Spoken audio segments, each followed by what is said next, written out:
Hello, welcome to Asha kitchen wife. ನಾವಿವತ್ತು ತೊಂಡೆಕಾಯಿ ಸಾಂಬಾರು ಹೇಗೆ ಮಾಡೋದು ಅಂತ ತೋರಿಸ್ತಾ ಇದ್ದೀವಿ. ನೋಡಿ, ತೊಂಡೆಕಾಯಿ ಎಲ್ಲ ಕ್ಲೀನಾಗಿ ವಾಶ್ ಮಾಡಿ ಒಂದು ಬೌಲಲ್ಲಿ ಎತ್ತಿಟ್ಟಿದ್ದೀನಿ. ಇವಾಗ ಸಾಂಬಾರು ಮಾಡೋದಕ್ಕೆ ಈ ಇಂಗ್ರೀಡಿಯೆಂಟ್ ಎಲ್ಲ ಯೂಸ್ ಮಾಡ್ತಾಯಿದ್ದೀನಿ. ಸಾಸಿವೆ, ಕರಿಬೇವು, ಒಣಮೆಣ್ಸಿನ್ಕಾಯಿ ಒಗ್ಗರಣೆಗೆ ಮಾತ್ರ ಬಳಸ್ತಾ ಇದ್ದೀನಿ. ಇವಾಗ ತೊಂಡೆಕಾಯಿ ಎಲ್ಲ ಕಟ್ ಮಾಡ್ತಾಯಿದ್ದೀವಿ. ತೊಂಡೆಕಾಯಿ ನಿಮ್ಗೆ ಯಾವ ಶೇಪಲ್ಲಿ ಬೇಕು ಆ ಶೇಪಲ್ಲಿ ಕಟ್ ಮಾಡ್ಕೊಳ್ಳಿ.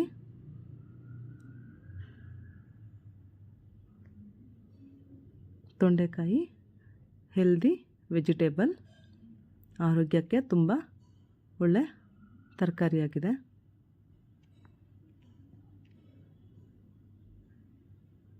ಇವಾಗ ಆನಿಯನ್ ಕಟ್ ಮಾಡ್ತಾಯಿದ್ದೀನಿ.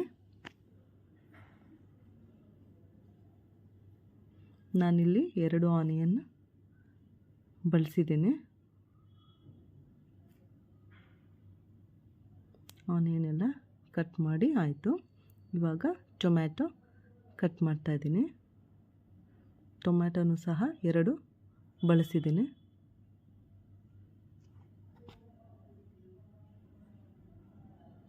ಒಂದು ಟೊಮ್ಯಾಟೊ ಅಷ್ಟು, ಒಂದು ಟೊಮ್ಯಾಟೊ, ಒಂದು ಆನಿಯನ್ನು ಕಾಯಿ ಜೊತೆ ಗ್ರೈಂಡ್ ಮಾಡ್ಕೊತೀನಿ.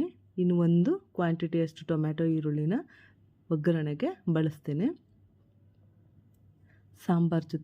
ಸಾಂಬಾರಿಗೆ ನೋಡಿ, ತೊಂಡೆಕಾಯಿ ಸಾಂಬಾರಿಗೆ ನಾನು ಪೊಟ್ಯಾಟೊ ಸಹ ತೊಗೊಂಡಿದ್ದೀನಿ. ಬರೀ ತೊಂಡೆಕಾಯಿ ಒಂದೇ ಆದರೆ ಅಷ್ಟು ಚೆನ್ನಾಗಿ ಅನಿಸಲ್ಲ. ಸ್ವಲ್ಪ ಆಲೂಗೆಡ್ಡೆ ಯೂಸ್ ಮಾಡಿ ಆ್ಯಡ್ ಮಾಡಿದ್ರೆ ಚೆನ್ನಾಗಿ ಅನಿಸುತ್ತೆ ಟೇಸ್ಟು. ತೊಂಡೆಕಾಯಿ ಆಲೂಗೆಡ್ಡೆ ಟೇಸ್ಟ್ ಚೆನ್ನಾಗಿ ಬರುತ್ತೆ. ಆಲೂಗೆಡ್ಡೆ ಎಲ್ಲ ಸಾಂಬಾರ್ಗೂ ರುಚಿ ಚೆನ್ನಾಗಿ ಕೊಡುತ್ತೆ.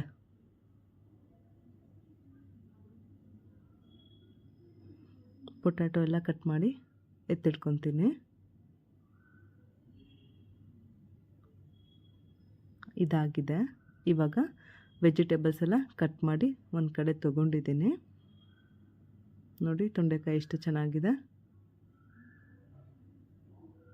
ಒಂದು ಮಿಕ್ಸರ್ ಗ್ರೈಂಡರ್ಗೆ ನಾನು ತೆಂಗಿನಕಾಯಿ, ಈರುಳ್ಳಿ, ಟೊಮ್ಯಾಟೊ ಇಷ್ಟನ್ನು ಗ್ರೈಂಡ್ ಮಾಡ್ಕೊತಾ ಇದ್ದೀನಿ. ಸ್ವಲ್ಪ ನೈಸ್ ಪೇಸ್ಟ್ ಮಾಡಿ ಸಣ್ಣದಾಗಿ ರುಬ್ಬಿಟ್ಕೊಳ್ಳಿ. ನೋಡಿ, ಈ ಥರ. ಇವಾಗ ಕುಕ್ಕರ್ಗೆ ಸ್ವಲ್ಪ ಆಯಿಲ್ ಹಾಕ್ತಾಯಿದ್ದೀನಿ. ಸ್ವಲ್ಪ ಸಾಸಿವೆ, ಕರಿಬೇವು, ಒಣಮೆಣಸಿನ್ಕಾಯಿ 1-2 ಯೂಸ್ ಮಾಡ್ತಾಯಿದ್ದೀನಿ.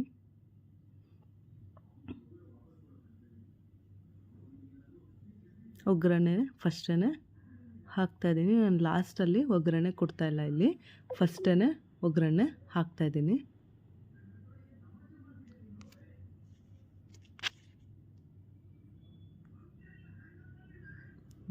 ನೋಡಿ, ಇವಾಗ ಈರುಳ್ಳಿ, ಟೊಮ್ಯಾಟೊ ಸೇರಿಸಿದ್ದೀನಿ. ಇದೆಲ್ಲ ಸ್ವಲ್ಪ ಚೆನ್ನಾಗಿ ಫ್ರೈ ಮಾಡ್ಕೊಳ್ಳಿ. ಇವಾಗ ತರಕಾರಿನ ಆ್ಯಡ್ ಮಾಡ್ತಾಯಿದ್ದೀನಿ. ನಾವೇನು ಸಾಂಬಾರಿಗೆ ಬಳಸ್ತಾ ಇದ್ದೀವಿ, ಮೇಯ್ನ್ ಸಾಂಬಾರು ನಮ್ಮದು ತೊಂಡೆಕಾಯಿ ಸಾಂಬಾರು. ಹಾಗಾಗಿ ತೊಂಡೆಕಾಯಿ, ಆಲೂಗೆಡ್ಡೆನ ಸೇರಿಸ್ತಾ ಇದ್ದೀನಿ. ಸ್ವಲ್ಪ ಉಪ್ಪನ್ನು ಆ್ಯಡ್ ಮಾಡಿ. ಮಸಾಲೆ ಅಂದರೆ ಈ ತರಕಾರಿಗೆ ಫಸ್ಟ್ ಉಪ್ಪು ಹಾಕಿದ್ರೆ ಚೆನ್ನಾಗಿ ರುಚಿ ಹಿಡಿಯುತ್ತೆ. ಎಲ್ಲ ನೀಟಾಗಿ ಮಿಕ್ಸ್ ಮಾಡ್ಕೊಳ್ಳಿ. ನೋಡಿ, ಇವಾಗ ನಾನು ಸ್ವಲ್ಪ ಅರಿಶಿನ ಸೇರಿಸ್ತಾ ಇದ್ದೀನಿ.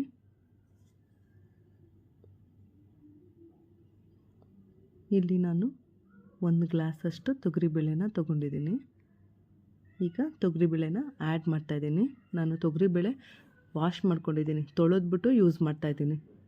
ಡೈರೆಕ್ಟಾಗಿ ಹಾಕಬೇಡಿ. ತೊಳೆದ್ಬಿಟ್ಟು ಯಾವುದೇ ಬೇಳೆ ಕಾಳುಗಳು ತೊಗೊಂಡ್ರು ಒಂದು ಸಲ ನೀರಲ್ಲಿ ತೊಳೆದ್ಬಿಟ್ಟು ಯೂಸ್ ಮಾಡಿ.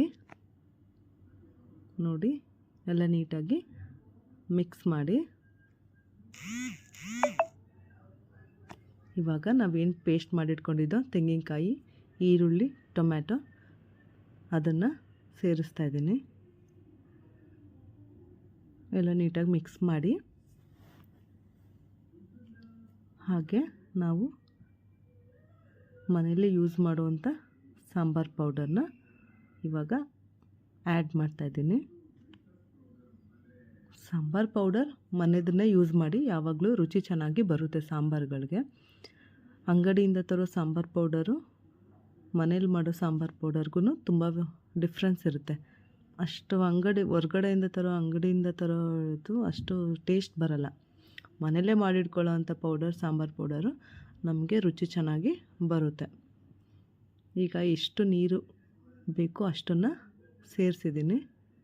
ನಮಗೆ ಸಾಂಬಾರು ಎಷ್ಟು ಬೇಕೋ ಅಷ್ಟನ್ನು ತಿಕ್ನೆಸ್ ನೋಡಿ ಹಾಕ್ಕೊಳ್ಳಿ. ತುಂಬ ಗಟ್ಟಿನೂ ಆಗಬಾರ್ದು, ತುಂಬ ತೆಳುನೂ ಅನ್ನಿಸ್ಬಾರ್ದು. ನೋಡಿ ಕನ್ಸಿಸ್ಟೆನ್ಸಿ ನೋಡಿ, ಸಾಂಬಾರು ಕನ್ಸಿಸ್ಟೆನ್ಸಿ ಎಷ್ಟಿರುತ್ತೆ ಅಷ್ಟು ನೋಡಿ ವಾಟರ್ನ ಆ್ಯಡ್ ಮಾಡಿ. ಇವಾಗ ಲಿಡ್ ಕ್ಲೋಸ್ ಮಾಡ್ತಾಯಿದ್ದೀನಿ. 1-2 ವಿಷಲ್ ಆಗೋ ತನಕ ನೋಡೋಣ. 1-2 ವಿಷಲ್ ಆಗಲಿ, ಸಾಂಬಾರು ಆಗಿರುತ್ತೆ. ವಿಷಲ್ ಆಗಿದೆ, ನೋಡೋಣ ಸಾಂಬಾರು ಹೇಗಾಗಿದೆ ಅಂತ ನೋಡೋಣ. ನೋಡಿ ಸಾಂಬಾರು ಎಷ್ಟು ಚೆನ್ನಾಗಾಗಿದೆ, ನೋಡಿದ್ರೇ ಗೊತ್ತಾಗುತ್ತೆ.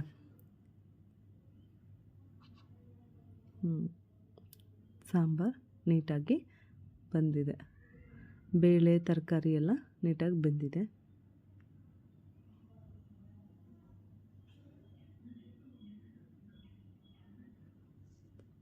ರೆಡಿ ತೊಂಡೆಕಾಯಿ ಸಾಂಬಾರು.